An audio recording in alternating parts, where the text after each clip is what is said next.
From Relay FM, this is Connected, episode number 37. Today's show is brought to you by Squarespace, Build It Beautiful, Casper, because everyone deserves a great night's sleep, and Wealthfront, the automated investment service that makes it easy to invest your money the right way. My name is Myke and I am joined by the editor-in-chief of MacStories.net, the one and only Italian stallion that is Mr. Federico Vittici.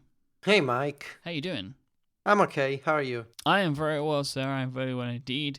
All the better for speaking to you guys today. I'm very excited about today's show. We also have with us the grand poobah of 512pixels.net, Mr. Stephen Hackett.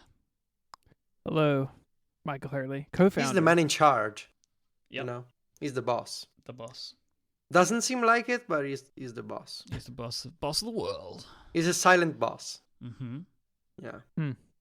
Hi, Stephen. I don't really know what to do after this new intro. Hey, boss. Of the show. We've been doing it.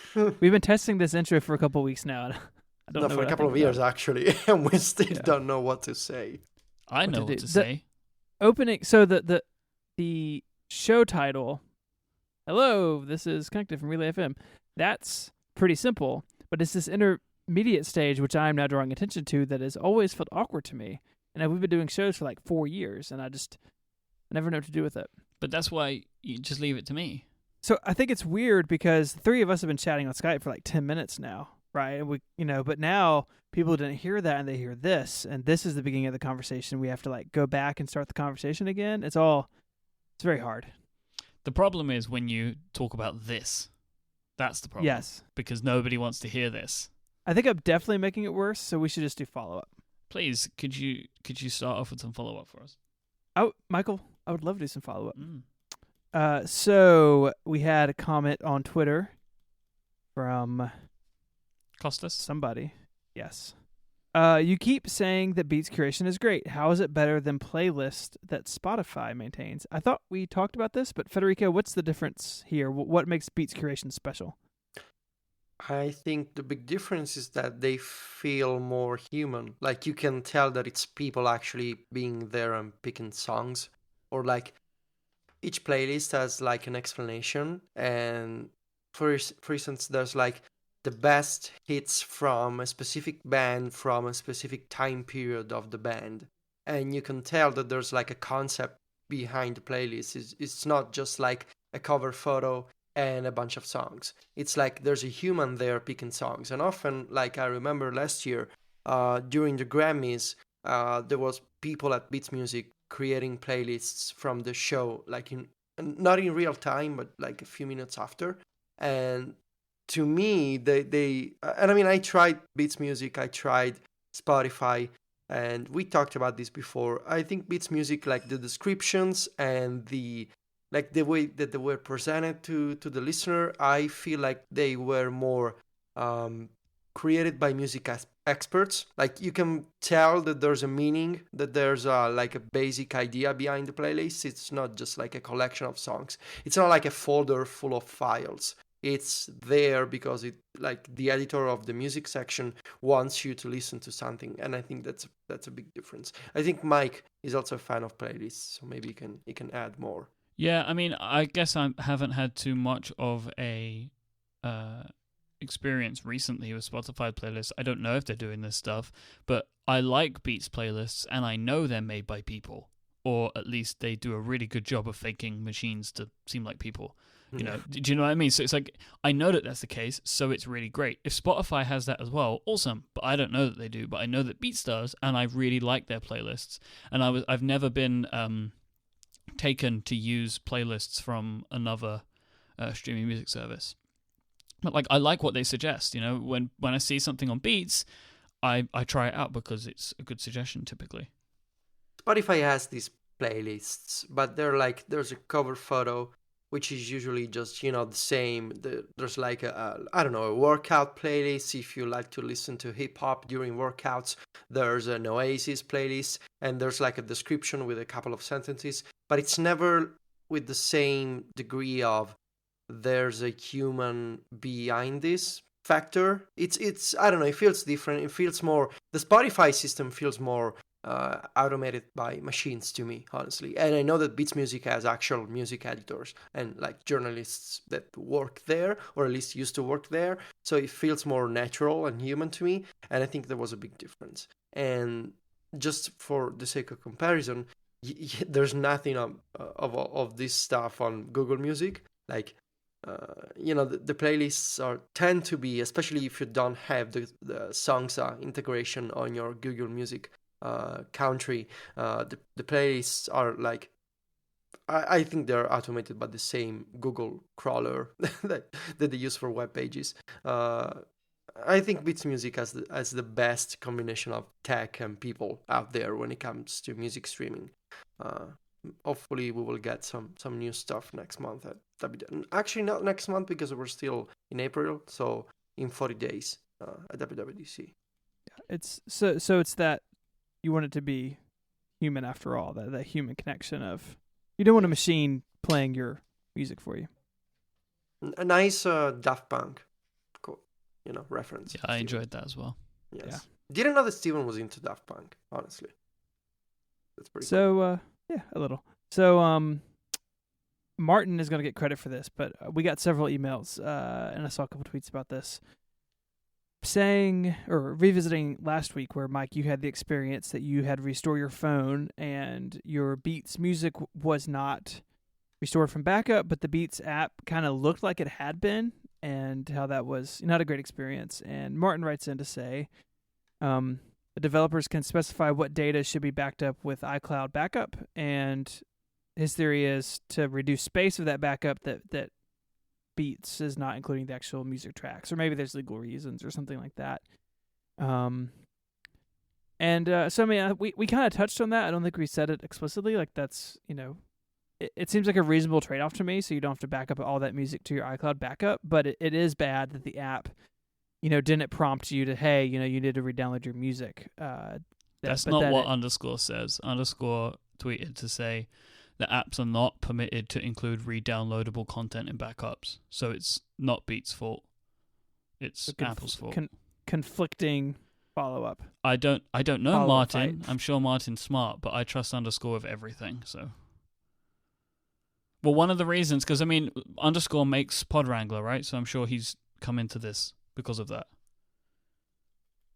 His, yeah, he's got the experience there. Yeah. But it does, I think at the very least we can agree on the fact that the app should have somehow alerted you that you needed to re-download your music. Oh, definitely. Definitely it should have. Because that's, sort of a cruddy experience. But, anyways.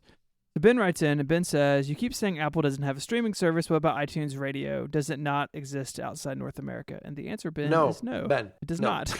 And also, it's really. not really a music streaming service, I think, by the classification that we are giving a music streaming service. Yeah.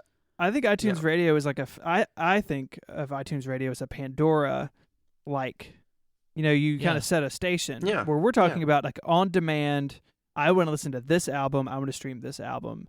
And it's only in North America. It's just in the States, I think, isn't it? Or is it United States and Canada? Maybe. Canada. Basically, Yes. our country. So yeah, I mean, we've talked about this many times over the years. Like, this would be great for it to expand, and there's lots of reasons that it hasn't. But I agree with you guys. Like, the core difference is iTunes Radio is not really the same class of service as something like Beats, Spotify, or Rdio. Totally. Anyways, we're going to finish this with a little follow out. Myke, what happened on Relay this week? We were very lucky to welcome, honored, in fact, to welcome Mac Power users to the Relay FM family, which is just absolutely incredible. We are all, the three of us here, huge Mac Power users fans. David Sparks and Katie Floyd do an incredible job every week, and they've been running since 2009, and they are now a part of the Relay FM family. Well, Steven is also a Mac Power user. That is a good point. With the typo. He's a power user because he is friends with Myke. Yeah. However, me and you both got to be guests before him. Yeah, but that was in my OS 10 past. Does it mean that we get to do an iOS Power Users spin-off now on Relay? Yeah. I think it's just awesome. just you talking for just me talking. hours. It's like it's called Federico Today, and it's a just talking about workflows. Instantly. I would subscribe instantly. So, Federico, when you linked to this, and thank you very much for linking to it, you shared a little story about Mac Power users and kind of what it did for you, and I thought it'd be fun to talk about that for a second. Yeah, and it was in August 2012 when I was hospitalized for about 22 days, just over 3 weeks. Didn't know what to do, couldn't move, couldn't work. I could listen to music and to podcasts, and I remember deciding to catch up on the Mac Power users backlog that I had. I think it used to be Instacast. Man, remember those days? And yeah, it is. It's just the podcasting scene. It's just a bit different today on iOS. And I remember, I think one of the first episodes that I listened to, because I kind of knew the show but didn't really listen. And I think I started by listening to one of those Merlin Man episodes. It used to be like an annual thing that they would interview Merlin on the apps and workflows that he used. And I remember getting into the whole idea of Markdown and plain text, that kind of stuff. And I kind of took it from there. And when I left the hospital, when I went home, I remember downloading this app for the iPhone and iPad called Nebulous Notes, which was one of the first Markdown editors for iOS with some basic support for automation. Only was based on JavaScript, I think, instead of Python and the apps that I came to use later. And yeah, so I think David and Katie were are responsible for my addiction today. So it feels good to have my these two friends on Relay and to continue listening with on our network. I think it's great. I'm a huge fan, and many things have changed for me since 3 years ago. And so I should probably keep a photo of Katie and David in my office, and just thank them every day. That'd be kind of creepy, but also in a way nice, I think. You should set up like a Zapier or something to automatically thank them every day in the Slack room. Just every day the little teachy bot pops up. Thanks, David and Katie. Is it a thing in the UK or maybe in America to keep a photo, like in public offices, like you keep a photo of the president on the wall? No, that's not a thing. It is a thing in Italy. We keep, like, when you go to a public office space, you can find photos of the president of the Republic of Italy. I always thought like that. Why do they do that? It seems to be a tradition. Maybe I could keep a photo of David and Katie.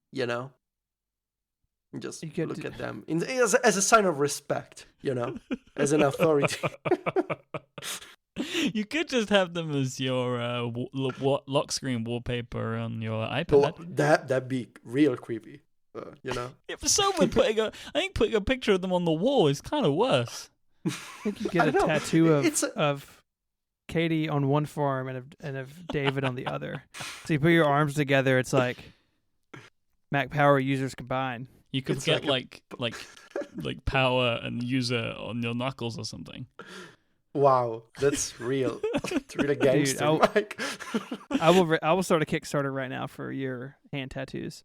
I don't think that Mac Power users will be around for the next episode. I think they're gone already. You could do power users if you do your thumbs. I was counting letters on my fingers. Yep. Okay. Anyway, it is very exciting. I mean, I echo everything the two of you said. Super honored that they would want to join Relay, and it's been a heck of 8 months for the network, and this is just another amazing step that we definitely are humbled by and very thankful for. So, most definitely. Huge show today. Let's take a break and thank our first sponsor for this week, and that is Casper. Casper is an online retailer of premium mattresses that you can get for a fraction of the price that you're going to find in stores.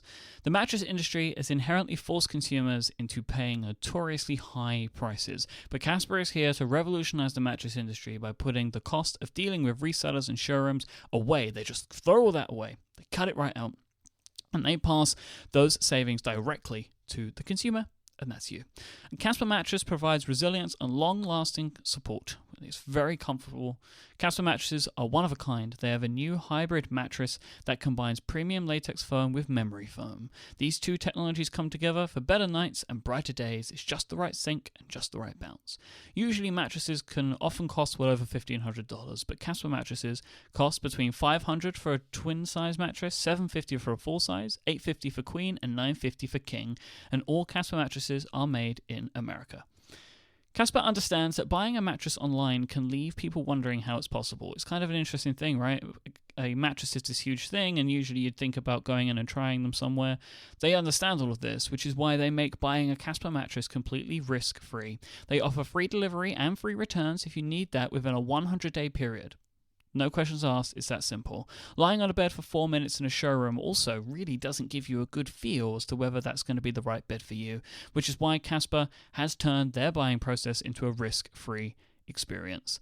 That Casper mattresses are shipped to you in a box, and I'm going to ask Stephen about this in a moment, and opening them is an awesome experience all of its own. Mr. Hackett, you have a Casper mattress. Can you please explain what it's like to open a Casper mattress and what your nights have been? Because you actually sleep on it, don't you?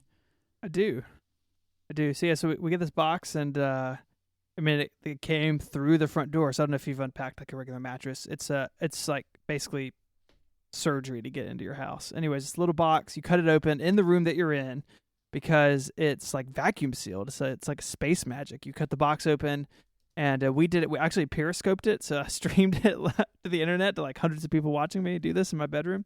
Cut the box open, pull the wrapper off, and it just goes and like unfolds and uncurls and just lays out flat. It's really an amazing, sort of hilariously awesome experience. And the mattress is great. We've really enjoyed it. We've had it several weeks now, and it's comfortable. It's my wife and I have both really been enjoying it. That's awesome to Good. hear. Mm-hmm. That is great. Listeners of this show can get $50 towards any mattress. They can get $50 off by visiting casper.com/connected, and you want to use the code connected at checkout. So go to casper.com/connected, you'll get $50 off, and that's very nice of them to do that. Thank you so much to Casper for supporting this show and all of Relay FM. Why does Steven get to review mattresses with his wife and I don't? I mean, not with his wife, with my family.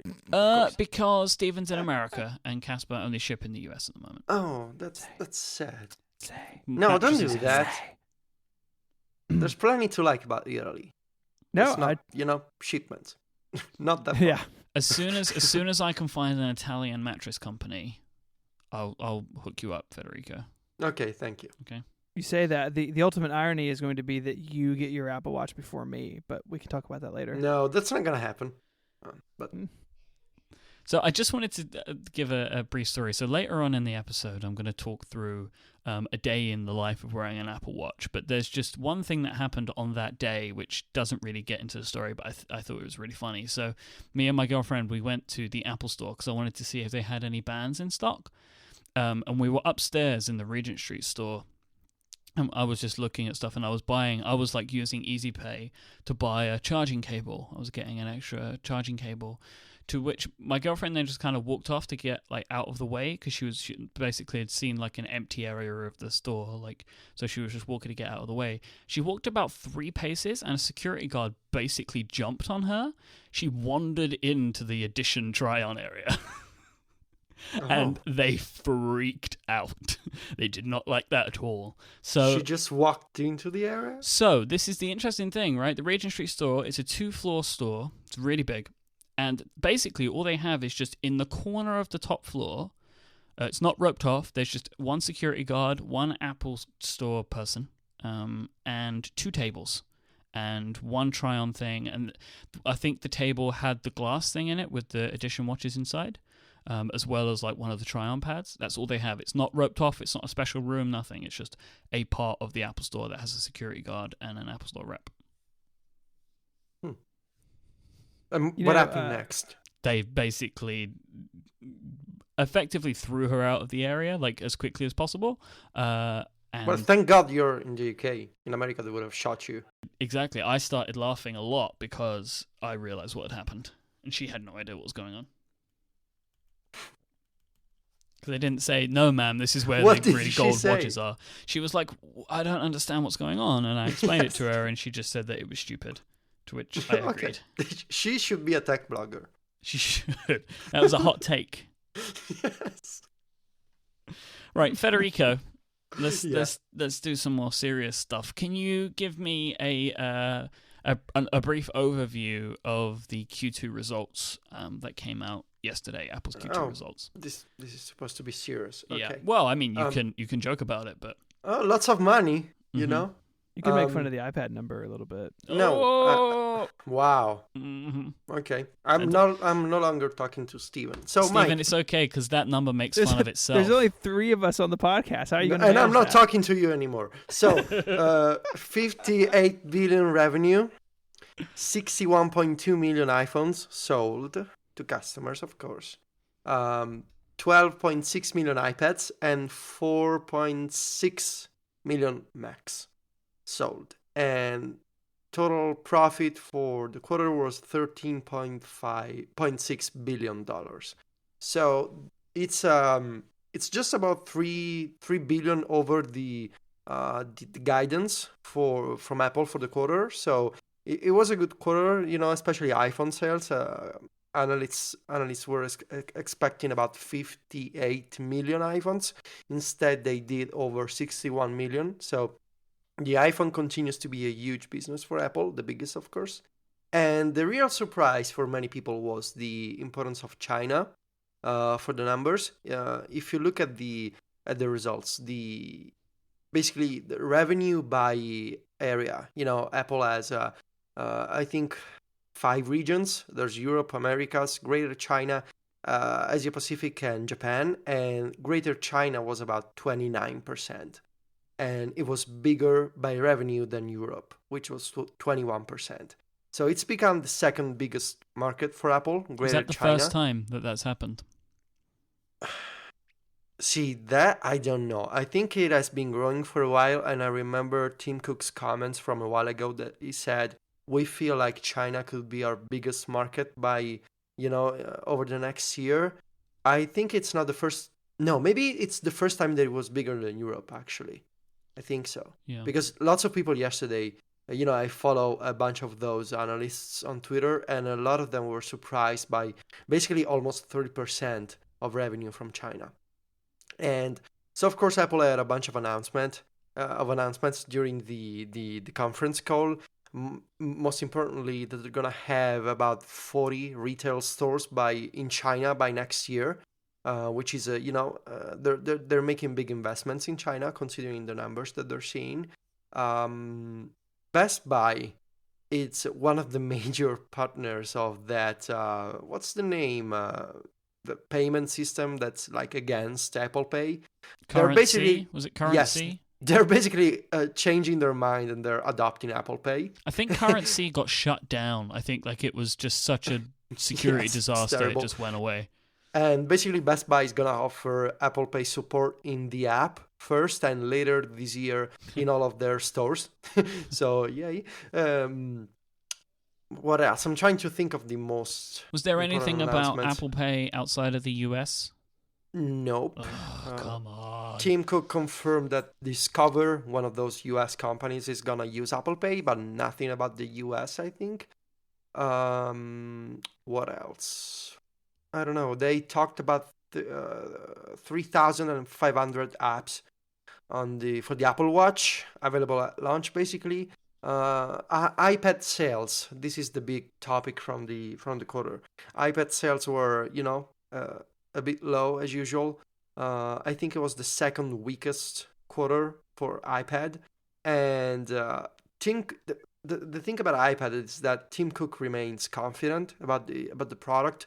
He brought up a couple of times the apps and the collaboration that they're doing with IBM for iPad, especially in the enterprise.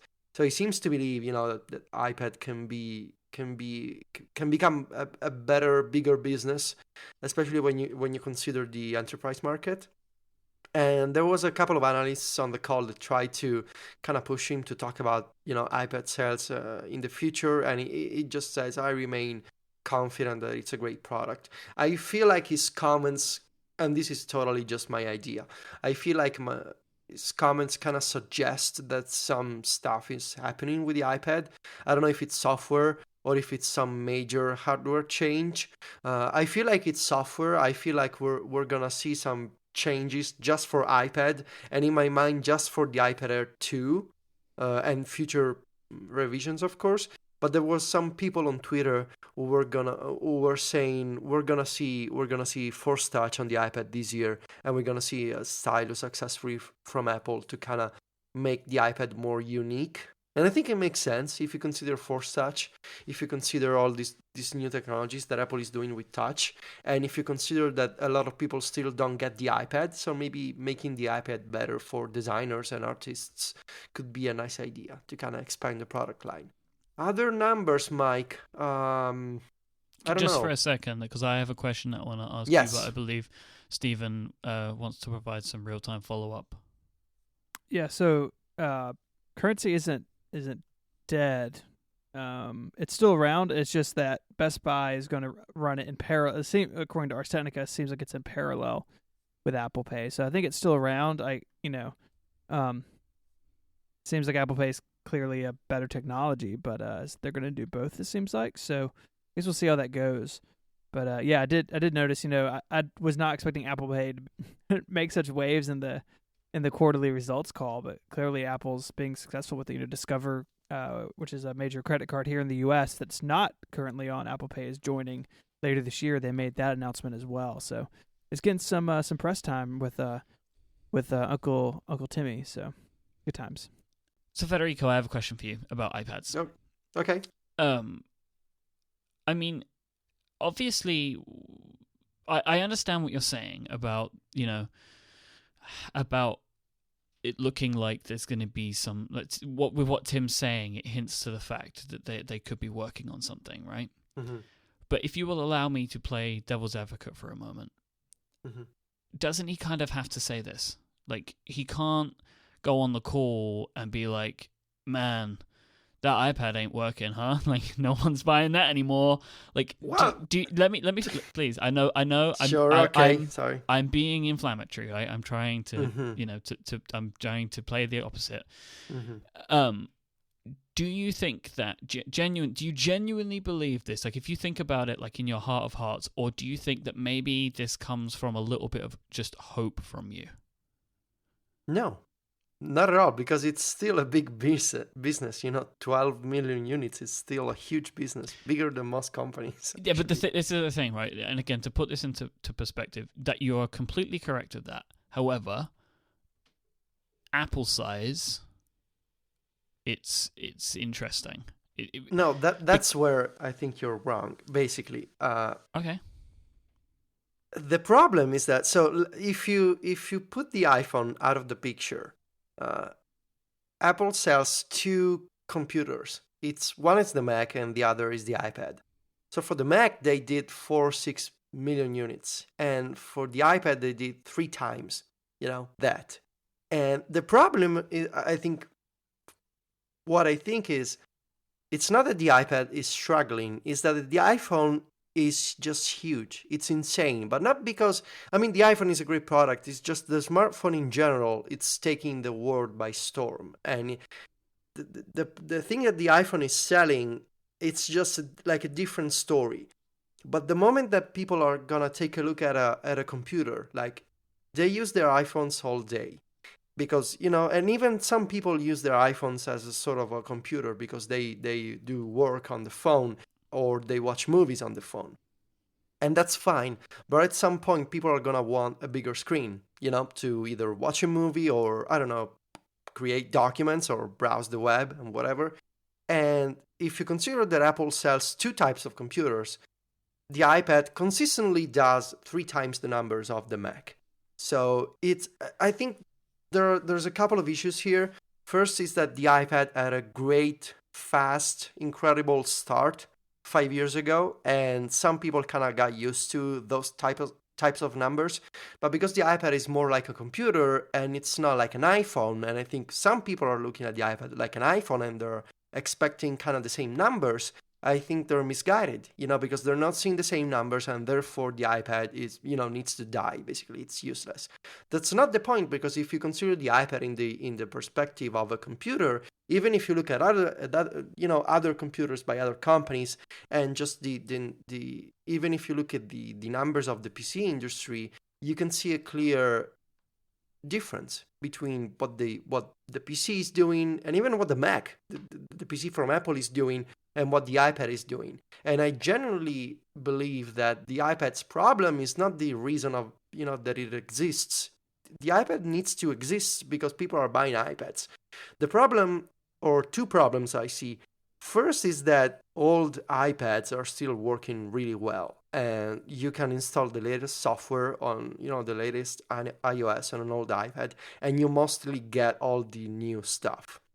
The second problem is that Apple, if anything, I think Apple's fault is to not have figured out really how to make unique, new, useful software for the iPad. I think they've been for 2 or 3 years kind of caught up in a situation where they just wanted to make iPhone software bigger on the iPad. And instead, they should have maybe taken the opposite direction and to make, I wouldn't say a separate fork of iOS for the iPad, but bigger differences, different features, and not just an adaptation of iOS for the phone to the iPad. But my point is that you shouldn't look at the iPad in the context of the iPhone, but in the context of the Mac, because people are gonna buy a computer are gonna choose between an iPad and a Mac, not an iPhone and an iPad. And I think that's the biggest difference. I'm gonna push on you again, though. Okay. Okay. I appreciate the numbers are larger on the iPad, but Mac sales are growing, iPad sales are declining. Yeah, but it's still 3 times bigger. No, I know that, but it's a decline, and that is rare. Sure. That is rare in a currently developed Apple product. Apple Well, not products tend necessarily. not to decline. No, not necessarily, because quarter to quarter you can see higher or slightly smaller Mac results. I think that like you can. I don't know. I feel like it's kind of natural for the iPad to be that way, especially if you can go back to the iPad 2, I think, and still install iOS 8 on the iPad 2. And yeah, but arguably a Mac has a longer shelf life than an iPad. I don't know. I'm not trying to get you to answer these questions because you cannot answer them because you just can't. Yeah. But I'm just enjoying the thought experiment. It's just I feel interesting like to me because I don't know how I feel about this. All I know is I don't use an iPad anymore, but that doesn't mean anything. It's just I don't use one because of my working environment and the way that I work. I don't need one.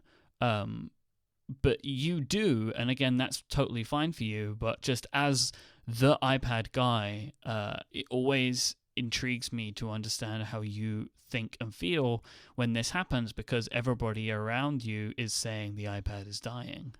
Yeah, I feel like I don't understand, and I know that Steven wants me to stop. I just want to say this, and then we're going to move on. I just don't understand people's commitment to saying that the iPad needs to die, and this is especially true in tech circles. I feel like nobody, at least in the people I follow, so take that as a sample of about 1,000 people. With the exception of a few good ones, I feel like most tech bloggers and other kind of, people who follow the tech scene, they have this weird kind of unnatural obsession with the iPad and just maybe the tablet in general needing to go away for some sort of, out of spite. I don't know why, honestly. I feel like they feel endangered by the idea of a tablet as a computer. And this has always been true. I mean, I've been talking about this stuff for the past 2 years, so I wouldn't mind, people say, hey, you're stupid, or, that kind of stuff. I don't care, basically. But, every time there's a new... the Mac sells 4 million units, the iPad sells, 10, 12, and it's maybe declining, but it's still bigger. And there's people saying, oh, see, the iPad needs to die and blah, blah, blah.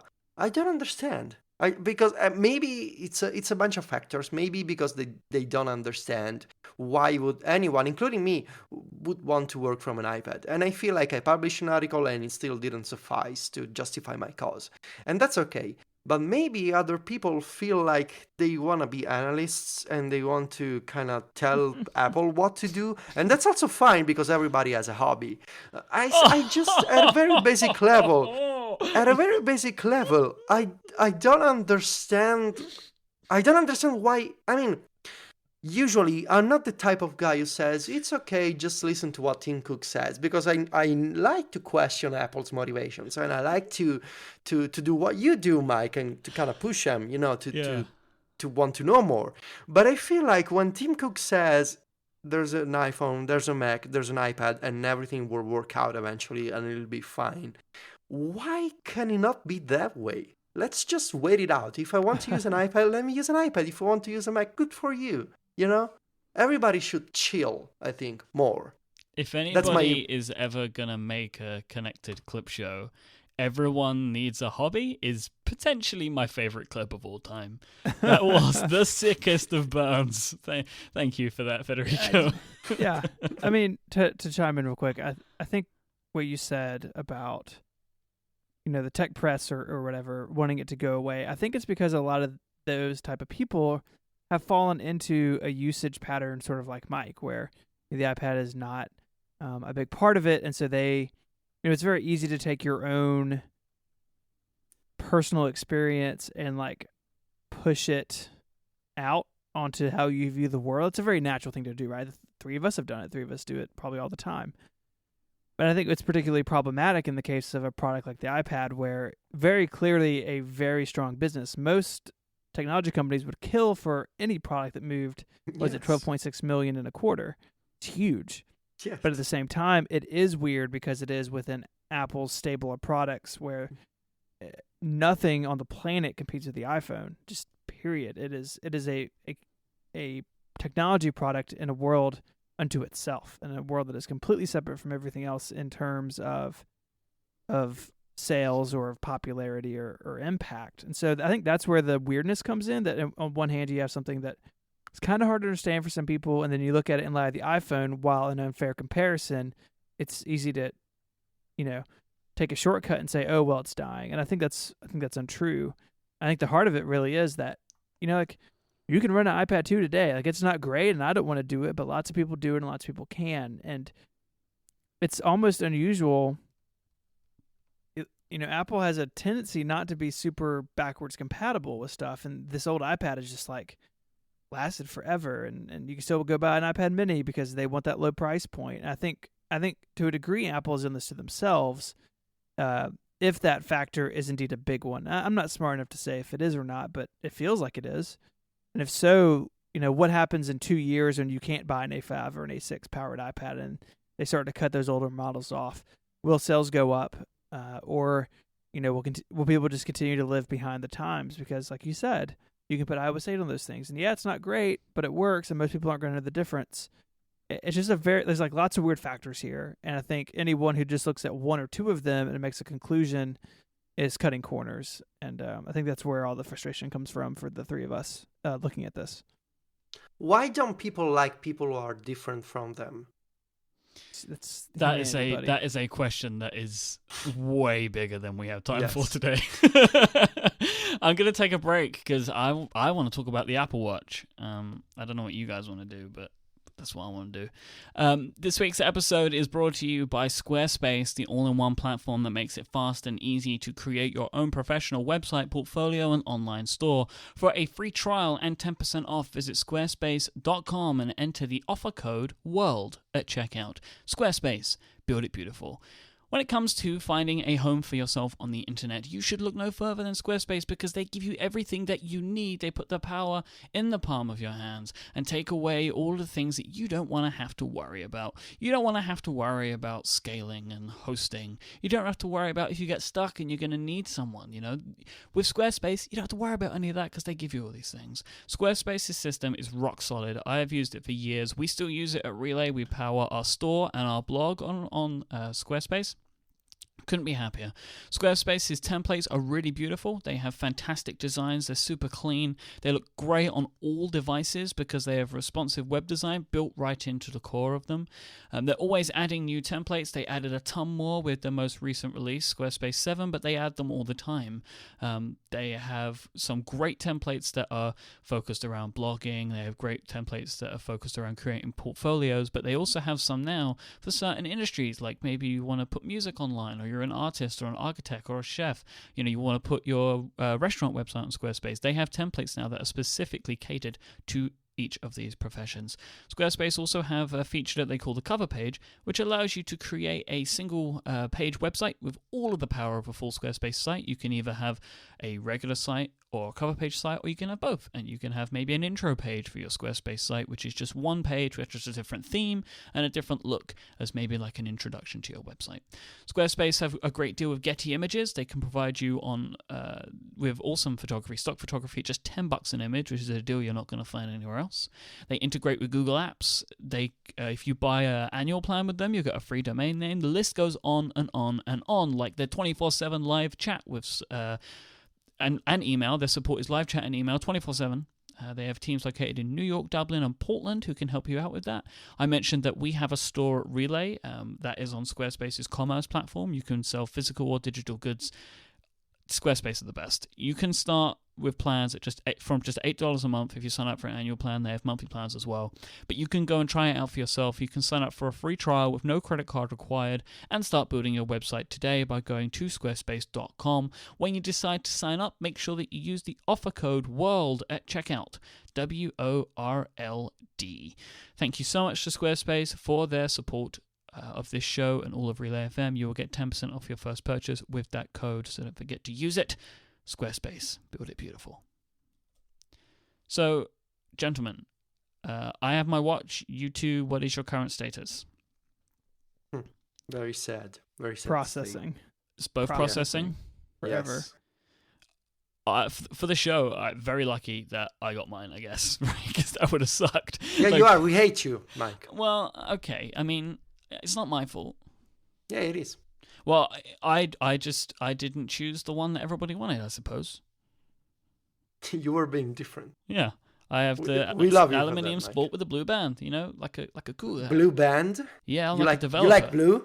Yeah, I like blue. What's wrong What with are blue? you, a Smurf? Oh, why are we being this way? I'm just kidding. Didn't you ask like 2 seconds ago why people don't like yes, people and that's not like them? that's the joke. Steve. Oh, I just thought I was being attacked. Yeah, I thought you were just being bullied. So, what I thought I would do, because I mean I've spoken about some impressions on Upgrade. People are talking about impressions all over the place. So I thought I would maybe try and frame the discussion on this slightly differently. And what I have done is on Saturday of last week, so over the weekend, I was out of the house all day. I was out doing various different things that you'll hear about shortly. So I decided that what I would do would be to write a diary of the day with all of the different ways that I used my Apple Watch to try and give an idea of what a day in the life of an Apple Watch user can be. So I thought I would maybe go through some of that, and then you guys can ask me questions and stuff. And okay, I have a question. Please. Did you write or dictate the diary? I wrote the diary because I wanted to have text expander snippets. Okay. So I used drafts to do that because I have timestamps, and I wanted to use text expander and drafts to put that together. So I have my diary. I also have just some general thoughts as well, which I can refer to if necessary. But do you guys have any questions for me before we begin? Do you maybe want me to give my overall opinion about some stuff about the watch? What would you like me to do? I really only had one question, and it's sort of a meta question, but how has it been using it? Do people notice? Do you feel weird? Because we've talked a lot about that, and I still actually worry about it. In fact, just the other evening, I had to run an errand on the way home and stop by someone's house, and I could have felt weird in that situation wearing it, especially if it's new, just for kind of like, social reasons. And I was wondering if you've had any of that sort of awkwardness that we had predicted. I feel it because I know what it is. And it's with this huge blue band, it kind of draws attention anyway. I have had some people look at it. I've had some people ask questions about it. I have had that. So, like, at the thing that I was at on Saturday, someone asked me if it was the watch and what I thought about it. They knew it when they saw it. They called it the iWatch. Oh no. Yep. What kind of friends do you have? They're not friends. These are random people. You'll hear about this in a bit. I don't know these people. They're definitely not my friends after that. They asked about charging, and they asked why nothing was on the face. Well, that was quite interesting. Yeah. It's a good question. Yes. I'll get to that in a bit. It is a good question. Why is there nothing on the face? But yeah, I do feel a little bit awkward, but I'm just trying to get over that. Like, I'm trying to not feel too awkward when I'm talking into my wrist. Like, I'm trying to just push past this, because otherwise I'm always going to be weird about it. It's like when I got the iPhone for the first time or whatever, we've spoken about this, that you use it in public or on public transport, and people know what it is, but you kind of just gotta carry on, or you'll be hiding it forever, which is not the point of the device. I wouldn't be able to do that in Rome. I would just be mugged as soon as I leave the, what do you call it, the tube? Yeah, I mean, like, to a point. They would mug me. I'm not like flashing it around the place, but I'm also kind of trying to not like hide it, Yeah. If I want to use it, I'm like using it. I'm not like covering it up with one hand and like tapping it in my nose or something. I do way more nose tapping than I expected, by the way. Nose tapping? What? Why? Wait, why? Because you cannot use this device with one hand. Like, it is not possible to do. So just use your nose? Yeah.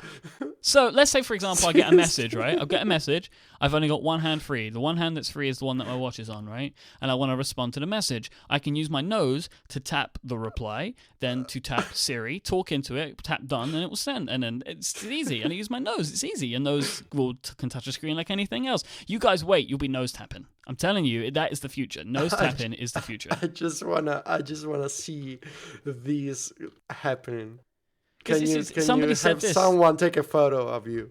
Somebody said this to me a while ago. This is not a one-handed device. You cannot do it. Like, say, for example, you want to send a message to someone. Like, I can say, hey, and then the next word. But you cannot go through that process without tapping things. Like, it is not possible to do things on this device without having another hand free. Sometimes you don't have a hand free, so you use your nose. Like, I don't, No, do you have a long nose, Myke? I don't think I have a long nose. I think the end of my nose is relatively pointy, so that may help. Maybe it's kind of like a finger.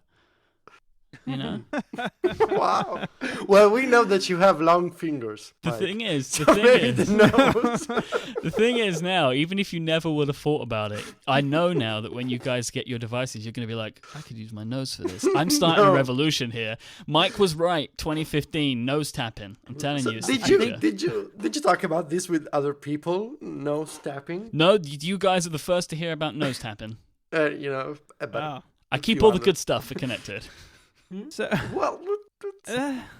trust me on this one, okay? You guys don't know yet. I'm waiting for you to do that while you have a cup of coffee in your hand. So you just like bring the watch up to your nose and just pour coffee all over your shoes. That seems. In theory, I would be less likely to do that because I don't need to tilt the device too much. If I was like looking at it to tell the time, I'd be more likely. Your nose to spell crooked. It You like reach around your wrist with your nose. That's part of the. Is this gonna be another Myke was right kind of thing? I don't think so. I think this is the end of Myke was right. This is just insane. No, this is the Myke thing. is weird. The thing that Myke is right about, you all think I'm weird about at first. Trust me. Trust me. No, you're getting cocky after the 6+ victory. Yes. No way. This is the next thing. You're trying to sell us on tapping stuff with our nose. No. I'm telling you, nose tapping. Okay, so anyway, I'm gonna start going through my diary. Okay.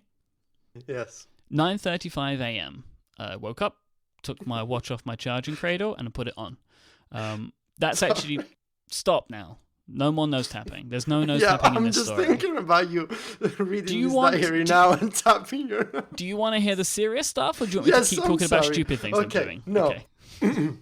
So, taking the watch and putting it on is actually one of the first things that I do now in the mornings. And one of the reasons for this is because the devices work my iPhone works very differently now because very rarely buzzes, if at all, because it's sending stuff to my watch a lot of the time.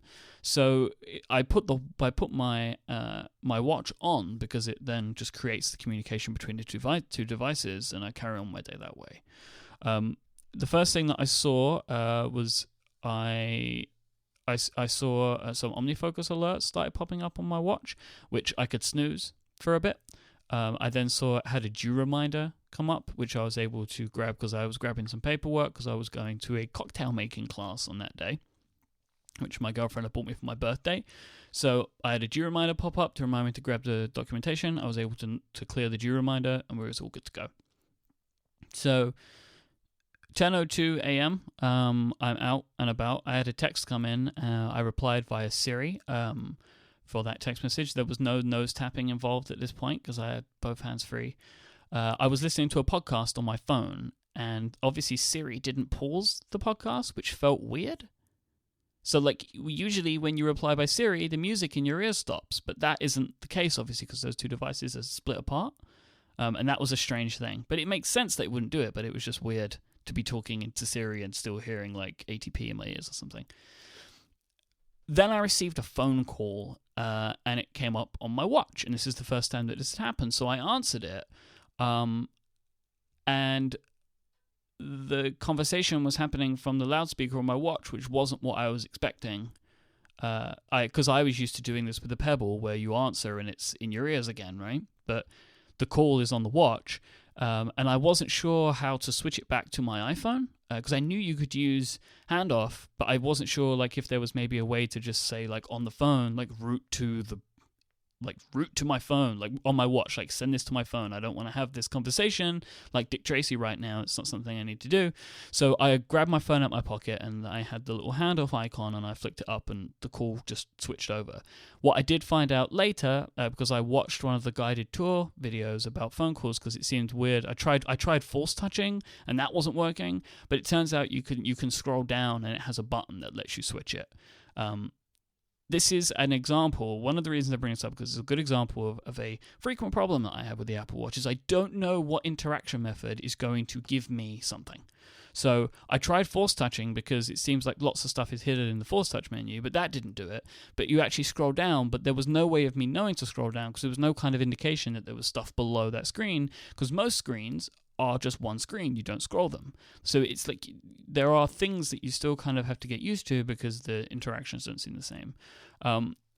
Having conversations on the watch via the phone is actually pretty cool. I do it in my house when I'm at home now and someone calls me. I just answer on my watch and it works pretty well. I've had a few phone calls. I haven't really noticed much latency. Like, I haven't had any problems specifically, and it's a surprisingly well working feature, I think.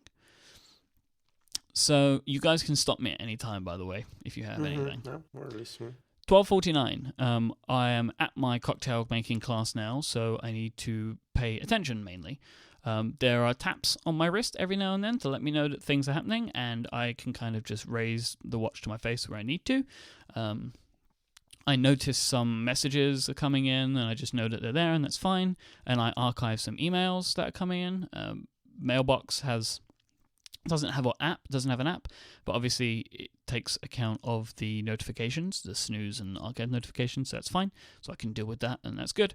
I do find myself looking down at the watch and nothing's looking back up at me, and that is still frustrating. So, like, I want to know what the time is, and I can't see it. And sometimes you raise it to your face, and it doesn't work, and it happens enough that it's annoying. I'm trying to look at what the time is, and I think that I'm doing what Apple wants me to do, which is to raise it to my wrist. But sometimes you're maybe at the wrong angle, maybe you're laying down, and just sometimes it doesn't work. And with all of those things, any time that this kind of stuff happens, where you expect something to happen that should happen and it doesn't, it's frustrating. And I feel that the accuracy of this is not as good as I would want it to be. But also, like, the weird thing is, like, my hand is on the table right now. If I look down, I cannot see the time. That is weird on a watch. Like, flat out, Right. That is just weird. That's not what I expect. Is it getting it to wake up? I mean, do you find more luck with it if you sort of do an exaggerated motion, like very deliberately turn your wrist over, or is it just sort of hit or miss no matter what you do? like I'm now like moving my wrist back and forth, like spinning Mhm. it, and it's not coming on. You have to raise it to your face for it to come on. Although now it's not doing it. Oh, there we go. Now it's doing it. So this is the thing. It just seems like you can't get it to work the way you want sometimes. It's frustrating. I would imagine they're, you know, if it's going to be wrong, they want to be wrong for the sake of battery life, which seems like maybe not the right choice. But I guess they don't want it, accidentally on all day and then you run the battery down by lunch. But that does seem frustrating because I mean I'm in a dark room and I'm wearing my Casio today and I can just turn my just there. My hand is just dangling here and I know what time it is, and that seems like a pretty rough like transition if you're used to wearing a watch and it being really glanceable. Of course, you can tap the screen as well, which is what I do when it decides that it doesn't want to turn on. I tap the screen, sometimes with my finger and sometimes with my nose. That's the way it is. 12:53. My battery life on my watch is 89%. My iPhone is 67%. I was using my iPhone a lot on the train, which is why the battery is lower. I do think that it is having an impact on my phone battery. My phone, while at home, is running down to the point where I need to charge it in the daytime, which sometimes that wouldn't happen. I don't think I have enough data yet to say categorically if that is happening, but I think that it is. And if that's happening to me with a 6 Plus, if you're an iPhone 6 or lower owner, you are going to be very sad with what the Apple Watch could be doing to your battery, if I'm correct. But I think it is having an effect on my phone battery. At 1:27 p.m., my watch rebooted after I pressed the crown. I don't know why that happened. It just did. I've had this happen a couple of times using third-party apps. Sometimes you use the app, you press the crown to go home, and it reboots. That is a thing. Seems fine. I mean, to be fair, my iPhone 6 Plus does that. Just switching between apps. So, what can you do? 1:39 p.m. I used walking navigation for the first time. Oh, with the 15 taps to turn right. Yeah, they're gonna take some getting used to. I think I could get used to them. They do feel different. I just couldn't remember which one was for which. Like I could tell that one of them was a long list of taps, and the other one was some groups of taps. Right, that's how it works. So I think one is like 12 taps in a row is left or right, and then I think it's 3 sets of 2 taps is the other one. I couldn't remember which one was which isn't helpful. I think there's a basic math that we can use to understand the left tap. So it's a series of 3 series of 2 taps. So it's like 6 taps in total. So if you do 666, it's the number of the devil. The devil is evil, and the left is usually associated with the evil. In some traditions. So the 6 taps are evil and left, and you should go left. Okay. Wow. I mean, that makes sense. I mean, it's gonna stick in my brain now. I mean, the so it's a series of 12 taps to turn right and 3 pairs of 2 to turn left. So you were right or close to right. What I thought of, and it only works here, and it doesn't work for you, Myke, is that like what I thought of is that you can make a right on red, like if you're driving, and so it's kind of continuous. You don't necessarily have to. You have to stop, but left you have to like stop and look, and so I don't know. Like that's kind of what made me think of like a left-hand turn driving in the States is more dangerous and requires like closer attention. So that's just what I thought of. Like, oh well, you kind of sort of like more attention going to the left. I don't know if that makes sense to anybody but me, but it like this feature, like the fact that it's 12 taps and then 3 sets of 2 or whatever, like sums up so much of what I think about the Apple Watch of just being like complicated and not consistent in the way that it is complicated. I don't know. I don't see myself using this particular feature very much. So I want to go back a moment because there are some people in the chat room that are upset at me. The thing is, like, I'm turning my wrist in the same motion that I was a minute ago, and it's now working. The screen is coming on. My point wasn't to say that it didn't work. My point is that I find it to be inconsistent. Sometimes the same movements can either turn the face on or do nothing, and that's my problem. It doesn't not work. It's just sometimes it doesn't work, and that I find more frustrating than a consistent thing that I can bet on. I've seen that comment from several people. Mm-hmm. So I don't think it's just like your weird, like British wrist action. At 2:28 p.m., Matt Alexander sent me his heartbeat, and we exchanged some taps and doodles. I like digital touch a lot. I think that it is silly and sometimes kind of like, why? But I like it. And my favorite thing about it is the fact that there is no history of it. I like that the things that you send, they only exist in the time that you see them, and the time that you send them, there is no history of what's been sent. You cannot see how people have tapped you if you've already looked at it, or what they have sent to you by doodling. I like that it is kind of like an ephemeral way of talking, and I have been enjoying it. I think, again, like with the crazy freaky emoticons, a lot of it is being used, at least by me, in a kind of ironic way right now. But I do like it. I'm enjoying it. I think it's fun. And so that's something that I'm enjoying. Do you? Yep. Do you want to talk about the emoji? So you've sent some to me, and I don't have a watch. I've just got the phone, and they show up in their GIFs, and you can drag them out of messages onto your desktop, and it's a GIF file, like you have them there. But they're weird, right? Like we talk about that, like how it's just they seem oddly designed, and like childish, but not in like a cute way, but in a creepy way. I like the fact that they are animated, and that you're able to have control over them, because it really makes sense that to be able to have choices of emojis, so faces, hearts, and hands, and you can select which one you want by scrolling the digital crown, and it cycles through. That is a very smart way of picking emoji, because there is also an emoji picker in some instances where you can pick the most recently used emoji on your iPhone, and it's just more tapping and tapping and tapping. But you can be way more emotive by being able to change things by using the digital crown, scrolling through emotions or whatever. I think the 3D is the problem with it all. I think that I don't know why they are 3D. I think that's what makes little sense to me. I think they would be a lot better if they were designed slightly differently. There are a lot of elements of the Apple Watch that are 3D. There are a lot that are like flat, and there seems to be a mix between the two that I don't fully understand. But I just think that there is a overly comicalness to them which shouldn't be there, and they can be fun without being like stupid to look at.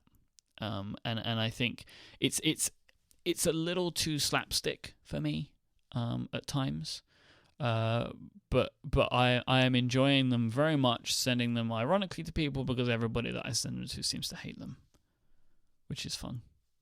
Yeah. Can you define everybody? You, Stephen, my girlfriend, Jason. Who else have I sent them to? My mum didn't like it. Literally everyone that I have sent them to seems to find them really creepy or weird. I think Federico's responses to some of them have been the funniest, because he just swears at me a lot when I send them. But yeah, I haven't sent them to one person yet who has enjoyed it. They're just creepy, and I think Yeah. part of the reason is the tongue of the little faces. Like it moves, and it's got like, is it sweat or like, I don't know. It's just weird. It's just creepy in many ways. It's the 3D and the animation, and the animations and the tongue, and it's just they're creepy and weird. They're not cartoonish. They're just creepy. I'm gonna make one that I'm gonna send to Steven where like the guy is like screaming, and it's terrifying, because you can force touch them and turn the guy from yellow to red. Oh wow! No. Like he's throwing up. So there's typing. I'm sending this one to Steven, like and we'll this. actually put it in the show notes. So if you go to the site, or some apps support images and GIFs, so we'll put it in there. And it is horrifying. Like, this guy is in some serious terror, and I don't know why he's so upset, but he's really upset, and that upsets me. It's He's so scary, sad. right? He's so angry. It's not anger. It's like it's some form of like horrific terror. And I'm now, Federico, I'm going to send it to you too, so you can also appreciate the horrors and the terror. I would like to have seen these supported on iOS and Mac devices better than them just showing up as animated GIFs. See, and that's not just the anime. Oh my god, that's not just the okay, I wanna say stuff that I cannot say on the show. It's not just the animated GIF; it's the black background. Like, Yeah, it makes it all. It makes it grim. You know, it makes it like, what's going on there? Like, he's in danger or something. Why is it shaking? Oh man, I don't know. Maybe there's just like there's people who find this funny or like pleasant in a way. Maybe. I mean, there's all sorts of weird people out there. You never know. because the thing is about them, there is real utility in them because I'm able to send like a thumbs up, right? Which is exactly what I use them in the same way that we use emoji, and the picking of them is very good. The problem is they look too weird, and See, that is a real issue. I have a question for you, Myke. Mm-hmm. So when I reply to someone on the Apple Watch, Yeah. On iMessage, do I get to choose between these creepy faces and the standard static emoji? Let me check. And if I get to choose normal traditional emoji, do I get like a grid of my recent emoji? Because I always use the same emoji. I don't want these little shaking guys. I just want my traditional, classical, artisanal emoji. Right. So And what you have here, when you click to reply to a message, you get canned responses, which you're able to edit some as well. You can put in 6 standard ones, which is great. And it also, I found it do a pretty good job of picking out the words. I think it does a pretty good job of that. But you get 4 panels when you click there's a little emoji icon, a little face that you can click, which is next to Siri, and you get creepy face guy. You get hearts, a selection of hearts, selection of hands, and then a recent, and then kind of all emoji. You can pick from all of the emoji. You just scroll down, and they're categorized. The list gets really laggy, but they're all there. You can use them all. You just got to find them, and that could take a while. So there we go. It's there. You're available to. You are able to get to them. One of the things that I find craziest is, I think it's running the 8.2 set of emoji, not 8.3. So the watch emoji is the old watch and not the Apple Watch. oh, okay. And that's so weird. Like, so I sent a watch emoji to someone and it was the wrong watch, and it was like, that's weird. So yeah. Shall I carry on with my diary?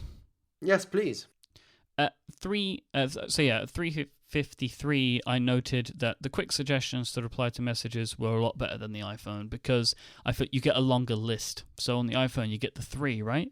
But on the Apple Watch, you get a list that you can scroll and pick them, and sometimes there's better ones in there. At 4:21 p.m., I was getting ready to leave my cocktail class. It was a great class. I learned how to make great cocktails. She was like... but I wasn't finished. We were in the last part of the class, and Adina was coming to meet me, and she was texting me like about her direction, and I could quickly see her messages coming in as she was approaching, and I could either just see them, so I knew they were there. I didn't need to grab my phone to check what she was saying, because sometimes she's like, "I'll meet you here" or whatever, and you don't need to reply to that always. Or I could quickly tap an okay reply or a yes reply or something like that. I was able to check in to the bar on Foursquare before I left, using the app. This will be my first... so this is the first time I've mentioned third-party apps. There's so much lag. The lag is so bad. And the lag comes from just spinners. You just open an app and it starts spinning. And I have had, and I've timed it, I've waited for 2 to 3 minutes for an app to load. And it's like, I don't know what to do with this. Like, I don't know what to do here. Like, just give up. Because as well, one of the other things is the watch turns itself off after a number of seconds. So I'm looking at it and it's spinning, and then the screen goes off, I tap it and it's still spinning, the screen goes off and I tap it and it's still spinning, and we just do this for a while. Because the watch could load the app, but it doesn't light the screen back up again, so I have to keep checking. That's going to get better, I know, but like for the time being, until the SDK, like that is always going to be a problem. Some apps are way better than others. I don't know if it's development time. I don't think like time with the watch, because companies like Foursquare have that problem, and I'm sure Foursquare got to try on a watch. I'm sure that there's also things that when developers have it with them, they can do things to make it better. But the situation is right now, third-party app support is leaving a bit to be desired, unfortunately. I have a question. Mm-hmm. So, can you explain to me, because I read the reviews, I couldn't figure this out.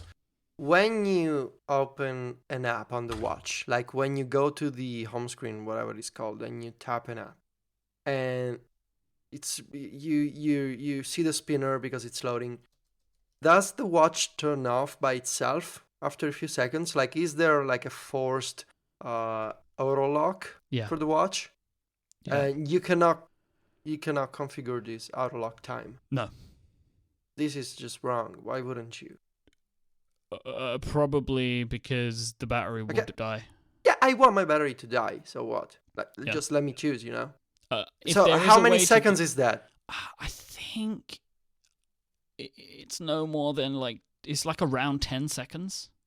But if you're tapping the screen, it doesn't turn off. That's correct. Okay, so if you're just waiting for more than 10 seconds, it turns off because you're waiting and you're not touching the screen. Yep. When you unlock the watch again, yep.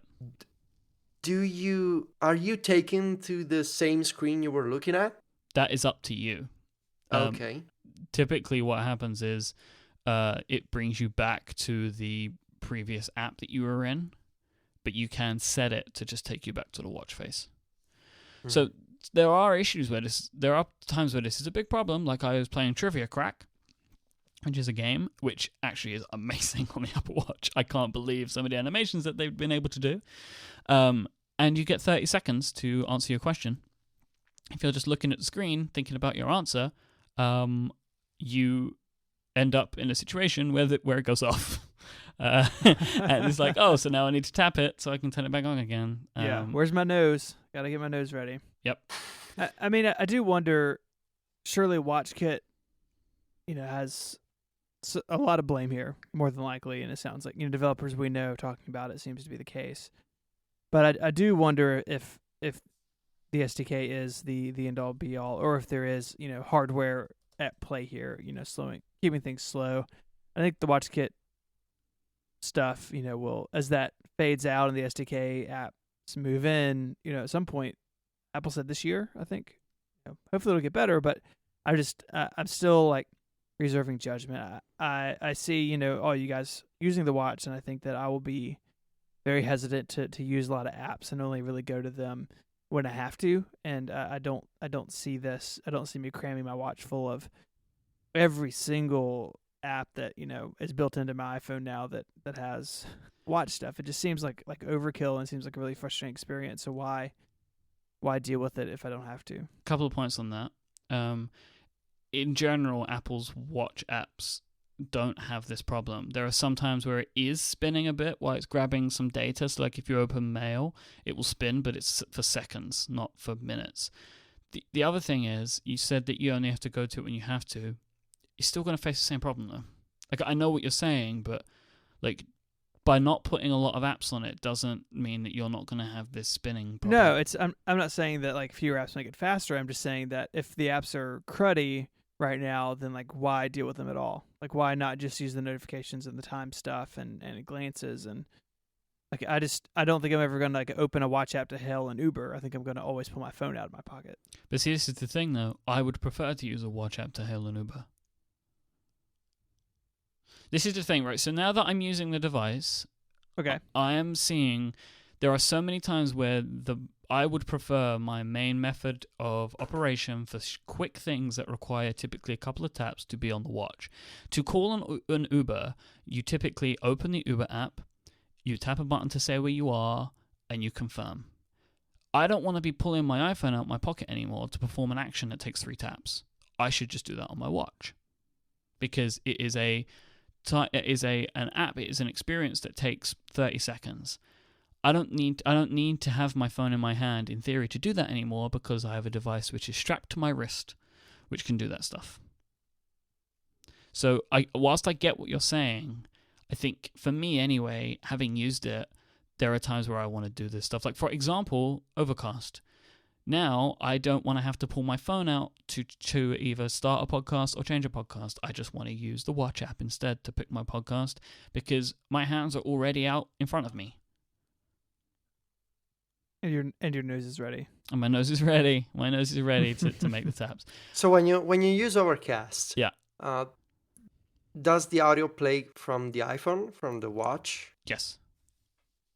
From what? Oh, Yes, sorry. to Sorry, what? I I answered A or before I B? heard the end of your Yes. question. It plays on the iPhone. It doesn't play on the watch. That is one of the things in the SDK is developers can't have access to the speaker.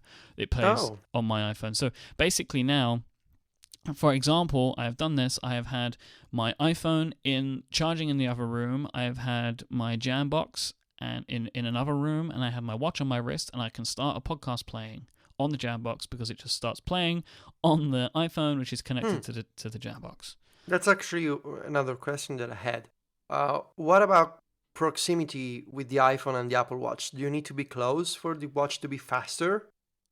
Because of Bluetooth and Wi-Fi and stuff? I don't know about faster, but I was using the watch I was on the phone on the watch and I had to leave my house, like to go out to the garden, and I could still talk on the phone. It does a really good job.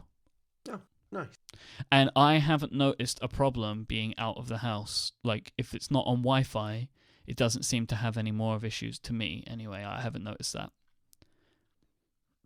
Right. I still have a bunch more to say. Okay. And we're running shorter on time, so maybe I take a break now and we see where we get by the end of it, because I know we were going to talk about music, but I think that I do actually still have a bunch of other stuff Apple Watch related that I wanted to discuss. Yeah, sure. Excellent. So this week's episode is also brought to you by Wealthfront, the automated investment service that makes it easy to invest your money the right way.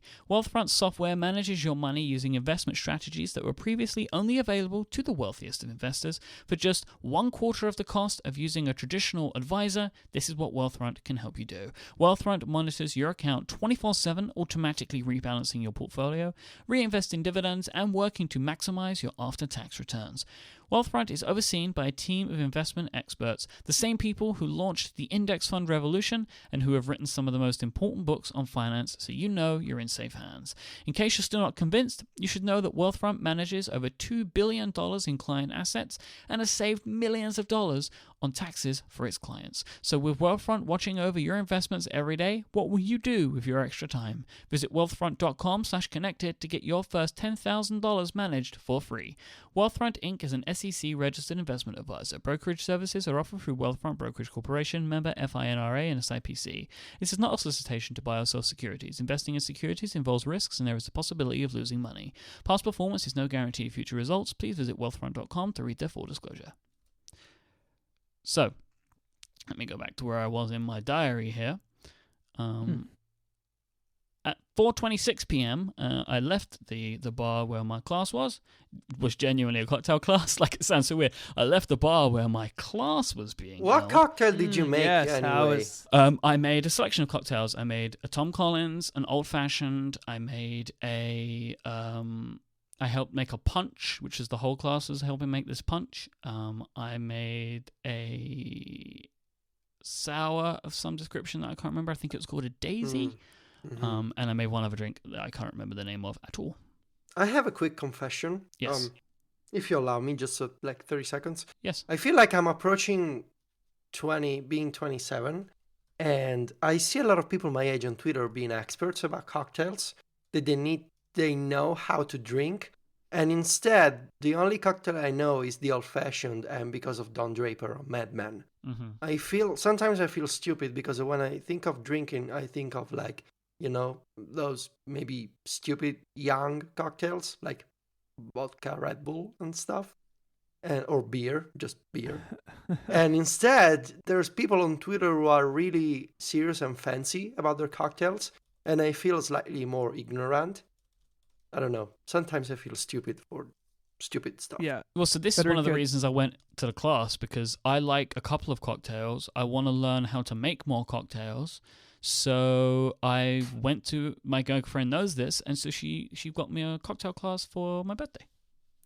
Do you feel more educated now, Myke? Yeah, a lot more. You don't have to leave the house, though. Our friends at Studio Neat make an app called Highball. It has lots of techniques and recipes and stuff in it. Yep. Put that in the show notes. I like that. We haven't said where the show notes are, I don't think. Federico, where are the show notes this week? They're on the web.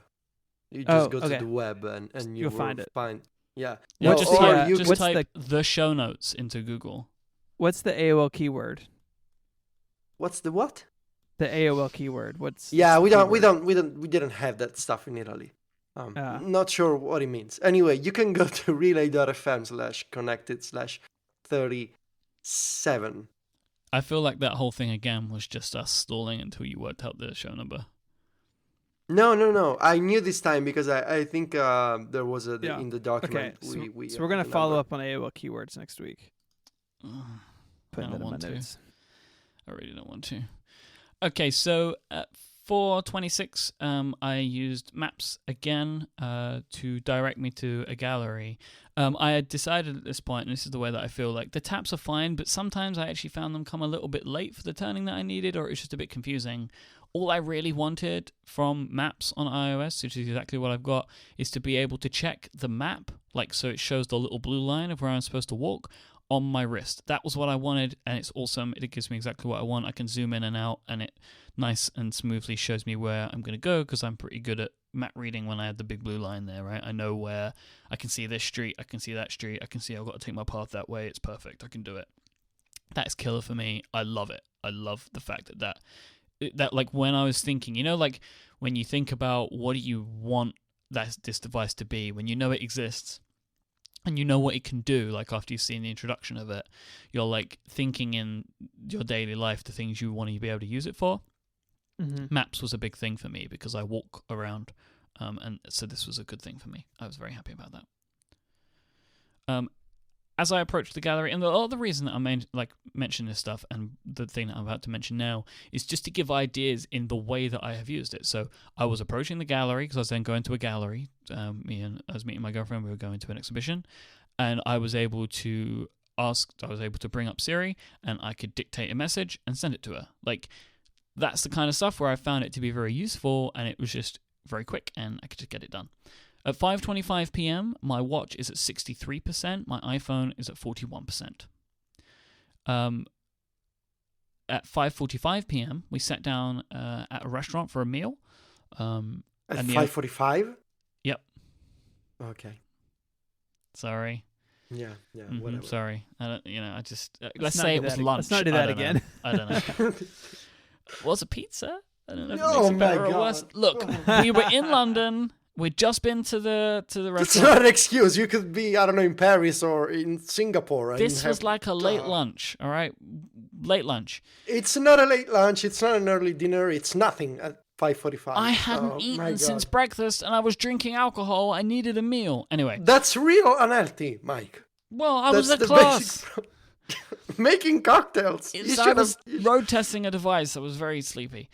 The only table was outside, so I used dark sky on the watch to check if it was going to rain. It told me it wasn't going to rain, but it did rain a little bit. So this was dark sky's fault, not the Apple Watch.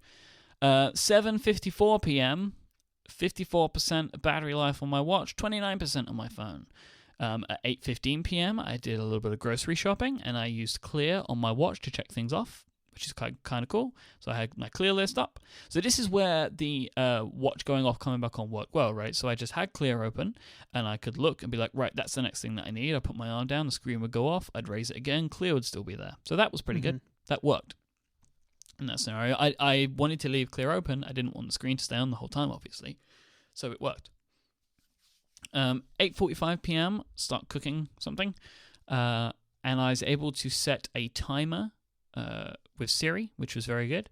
And again, same idea as Clear. I don't close the app, so I don't close the timer app, and then I can look at my watch and it will tell me how long is remaining on my timer, so I can prep my other ingredients to kind of match up at the right kind of times. So again, just like another use that was very good for me, I think. 9:32 p.m. I had a text conversation by just dictating to the watch, like maybe 4 or 5 messages each side. It went flawlessly. It was just a lot easier than grabbing my phone in some instances. I can just be like, oh, yes, I did that today. It was good. And just press send and it's done. I found Siri to be way more accurate on the watch. I don't know Really? why. I just have, yeah.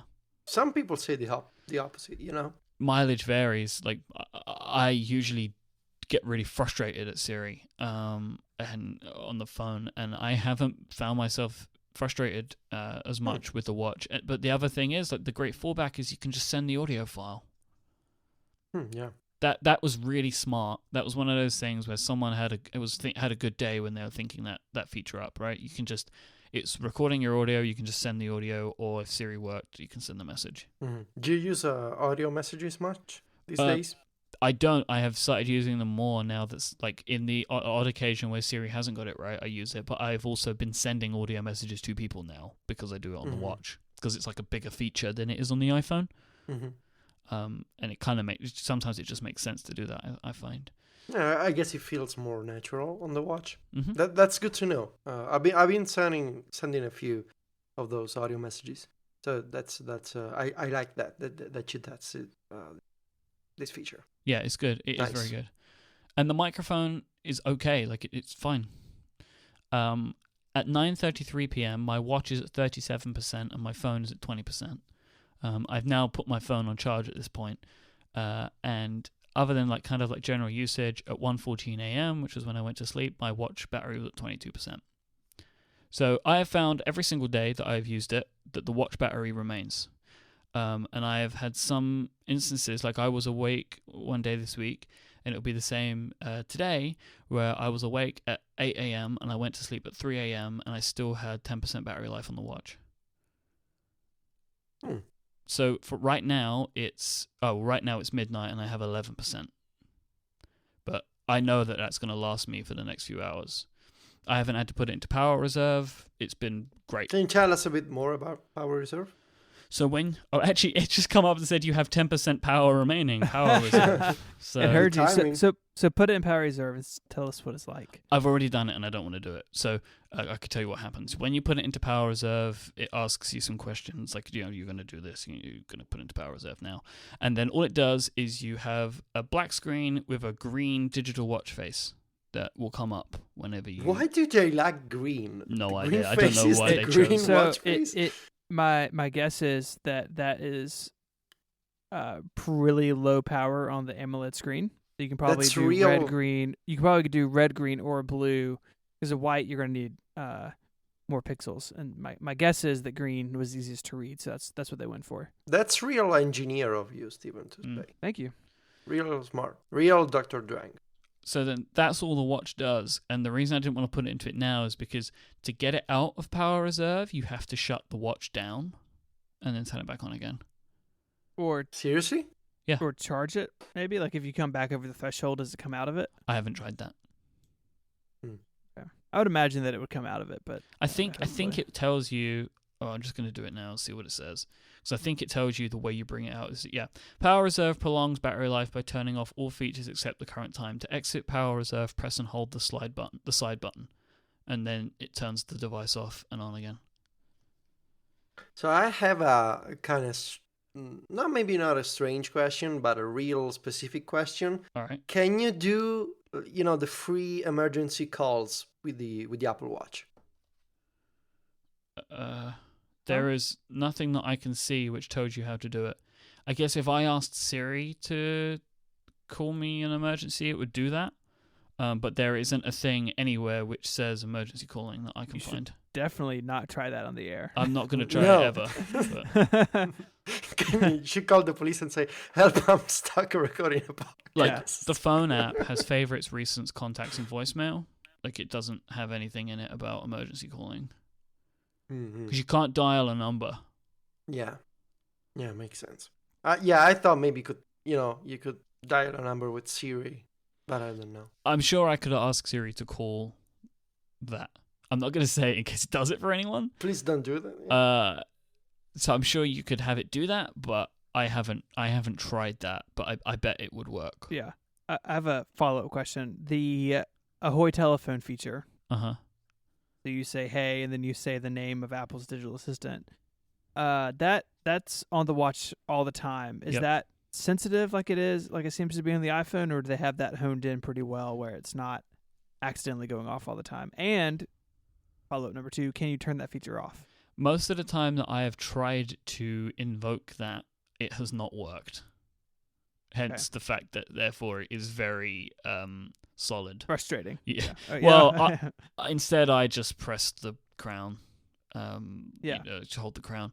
I don't know if you can turn it off. I haven't found it, and I'm looking in the app now, and I can't see like a place that would make sense to me that you would be able to turn it off. I can't see it. Okay. Just the joke of you can go into the Apple Store and shout those 2 magical words and all the phones go off. Like, can you imagine that in a room full of people wearing the Apple Watch and just like watches going off everywhere? Yeah, I could see that could happen. But say I have struggled to get it prank. to do it. Yeah. Okay. One of the things that I've felt the strongest about is the way that you think about the device. Like initially, I was like, I was using the device in the wrong way. Like I was going to it to do things rather than waiting for it to come to me, which is a slight difference between the way that you use the iPhone and the Apple Watch. Like the iPhone, you go to the iPhone and you do things to the iPhone. You go and get information, you ask it to do things, you play games, you go to Twitter, like that kind of stuff. But with the Apple Watch, what I have found is the device makes way more sense when I just interact mainly with things that are coming my way that the watch is telling me to do. And once I was able to kind of lock into my brain the usage of that, I've been way happier with the watch as a device. It makes more sense to me that way. I really, really love the tap. The taptic feedback is great. It makes perfect sense to me. I don't find it distracting so much in that like you can be typing or whatever and it'll tap, but the screen doesn't come on, right? It just taps you, which I think is the right way to do it. And then I take a look at it when I want to. I am trying something out with the Apple Watch because I've mentioned this before. Like I tend to leave my phone in Do Not Disturb most of the time, but I am not leaving my watch in Do Not Disturb, and I am trying to get to the point where I am bringing all of the notifications down to where that makes sense for me. So I'm working through that at the moment to the point where I've even like right now, because I want to be notified about Tweetbot DMs, I've decided, but I don't want to be notified about Tweetbot mentions, but I don't want to change. Who does want to be notified about Tweetbot mentions? Exactly. I don't want to change my Tweetbot notifications on the phone because I would have to change them to make it work on the watch. So I have enabled Twitterific to notify me about DMs on the phone, which will then notify me on the watch. So I just get notifications about DMs that way. Plus, with Twitterific, you can actually reply to them on the watch, so it makes sense. The other things, like the home screen, is just the worst thing in the entire world. Like, why? Trying to position apps is an absolute nightmare.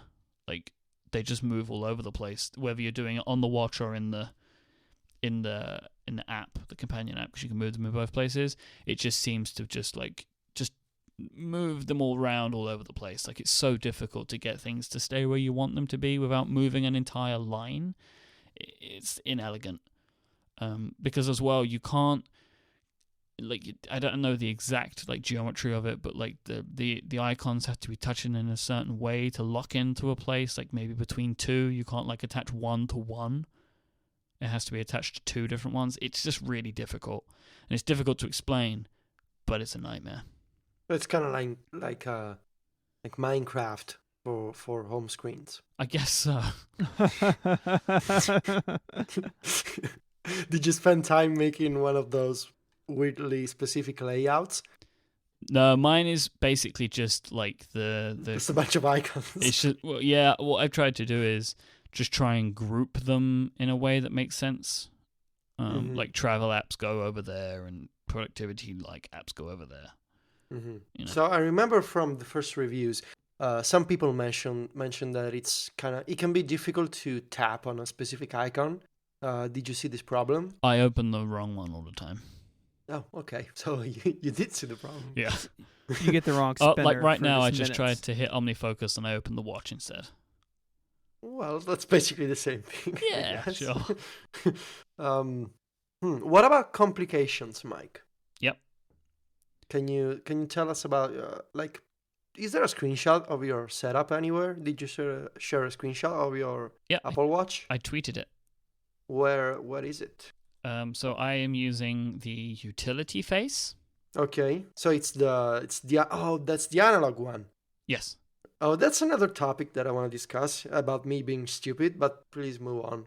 We don't have time for this. I like the analog one. I like the way it looks. I like that I can change some of the accent colors, so I have it blue to match my watch. And I have you can enable the time and date on here, which I like, and it shows where you would expect that on an analog watch. And I have 3 other complications. I have the New York time zone and the San Francisco time zone, because the other American time zones I can kind of work out in the middle. And I also have my calendar. And I like that. I like that they're there. I use them all the time. So the utility phase. Yeah. That's the one that I use. I tried out, like, modular is good. It's the one that allows for the most complications, but I just don't think it's very attractive. That's the one, like, with the big digital clock on it. Okay. I have a question. If it's not on all the time, why do you want your watch face to be attractive? Does it need to be attractive to you? I like looking at it. Do you? Yes. Maybe you do for now. I mean, if it's not on all the time, because, a nice watch is kind of like a statement because you want others to see your watch. But if it's only on when you raise your wrist, maybe right now you do like the appearance of the utility face, but maybe in the end you will come to prefer the practicality of the modular face. Oh, well, I tried the modular face I don't know. first, and I get your point, but I guess it depends on, and this isn't I'm not aiming this at you, but I guess it depends on what customization of fashion is to you. Like, to me, I understand what you're saying, but to me, these kinds of things aren't necessarily for how I present to the world. I like to look at it because I think it looks good, and I want when I look at my watch to feel like, yeah, that looks the way that I want. And because currently my favorite thing about the Apple Watch is how beautiful the watch face that I use is, in my opinion. I love it. I think it looks fantastic, and every time it comes on, like, because, I've moved my arm and I catch it out of the corner of my eye, or I raise it to my face to look at the time, I find myself quite frequently blown away by how good I think it looks. That also goes for the same with the app screen, and actually many screens, because the screen on this thing is incredible. It is so good looking. The colors are so bright and so vibrant, and the pixel density for the screen size is just excellent. The screen on this thing is way better than it needs to be. How do you feel about the Pebble now? Do you remember when we did the Pebble episode? Do you have any follow-up on that? Well, the Pebble will last for 5 days, battery. But my Pebble would die all the time. Jason spoke about this a bunch, and I agree with him, because I was never used to charging my Pebble, because it didn't need to be charged every day. It would die on me randomly. Not randomly, but like the battery would be dead. Like, I would go away for 2 days, forget to charge it, wouldn't have the charging cable with me, and it'd be like 10% battery remaining. It's like, trap. The Pebble was good for what it did, but, it was... The fact remains, which I've been saying for a while, which was the Pebble was never going to be able to compete with the Apple Watch, because the Apple Watch can tie into iOS, which the Pebble could never do. Like, it just could never do it. And it's like night and day now, because the Apple Watch does way more. The Apple Watch frustrates me way more than the Pebble ever did, but that's because it's more complex, so inherently it makes more sense that would happen. What's the thing you like the most about the watch so far?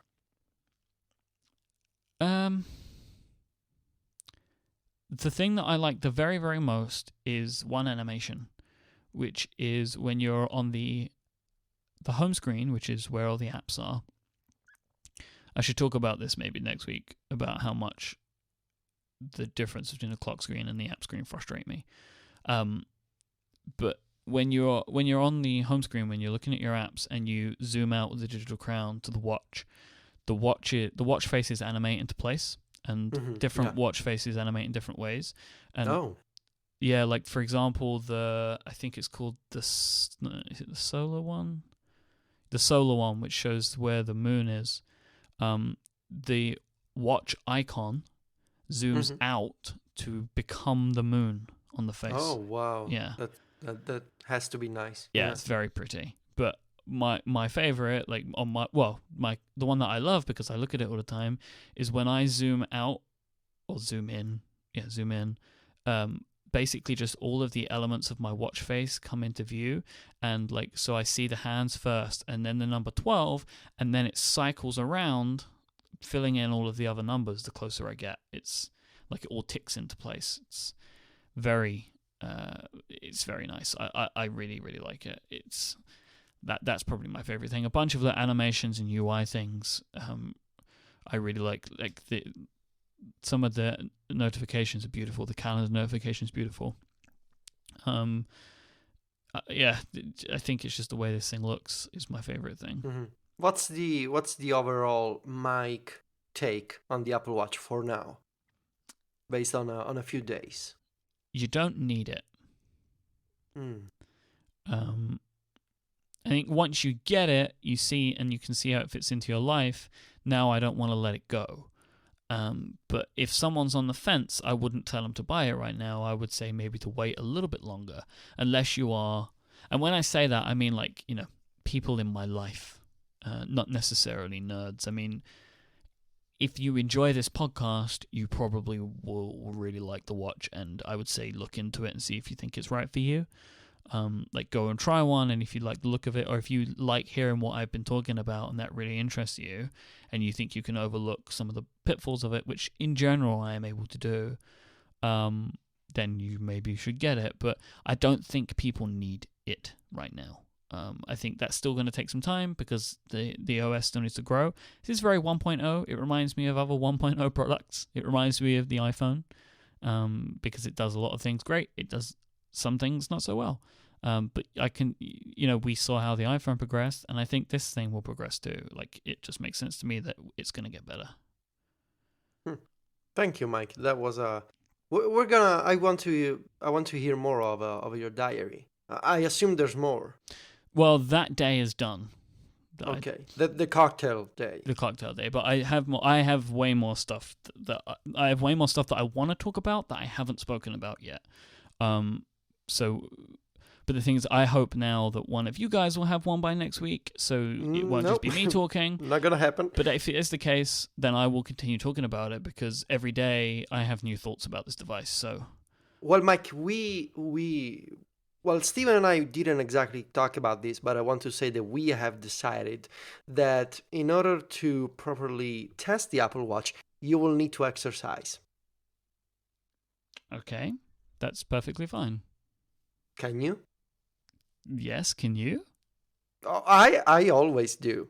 Okay. I don't have a watch, but I feel like it would be interesting to hear your take on the workout features. Okay. I mean, if Steven gets his Apple Watch, he can test a bunch of workout features because he runs. What do you do? You have a bike, Steven, right? Yeah, several have different bikes for varying occasions. Nice. So I run a little bit, do some weights. So yeah, that's really what I'm interested in, is seeing how that, how that changes that. Because I don't know about you guys, but like working out with the 6 Plus is just awkward in every way. And even on a bike, on a bike, I have no idea. I just keep it on my desk when I'm doing like crunches and sit-ups in my room. It's very basic setup.